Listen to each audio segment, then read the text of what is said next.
Capitol Hill conservatives are touting new legislation that would give families more flexibility about where their children go to school. Here's One America's John Hines.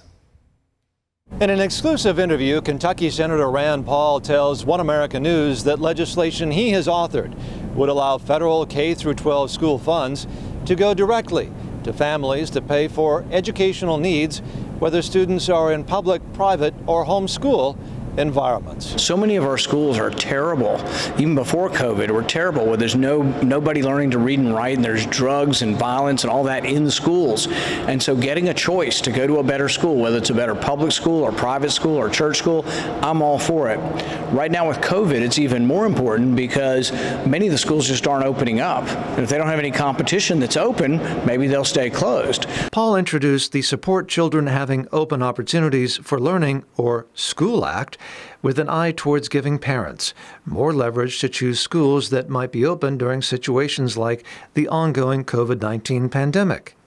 Paul says his school act is all about flexibility. You saw this in Maryland, where a private school was going to stay open, and immediately people in the government were trying to shut it down because, like, oh, no, people will discover that if the public schools close, they may choose the private school. So competition works, not only with whether schools should open or not, but it also works for excellence. You get better schools when there's competition. Federal education dollars are currently sent to states, which administer the funds to public school districts.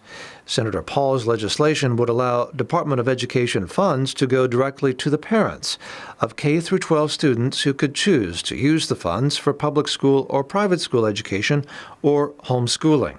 Paul adds that school choice has succeeded in some localities, mostly because of Republican support. There are school districts, public school districts in our country that have been performing at a less than subsistence level, where nobody reads and writes and they're all a grade or two behind for decades. And so we are the party that says if you live in this part of town, we'd let you take your child and drive to the rich part of town, to the beautiful brand new high school that has all the best teachers. We'd let you bring your kid there. If this truth would get out, I think it would transform the vote, because so many African Americans, particularly in Florida, where they have a voucher program, you know how thousands of African American families where their kids are succeeding and going to college because Republicans put in this school choice program in Florida. A recent Real Clear Opinion research poll found that a majority surveyed support school choice, and some 40% are more likely to pursue homeschooling opportunities after COVID-19 restrictions end. John Hines, One America News, Washington. Want to see more videos like this? Click on the link below and subscribe to One America News on YouTube, and call your cable provider and kindly demand that One America News is added to your lineup. Call and subscribe today.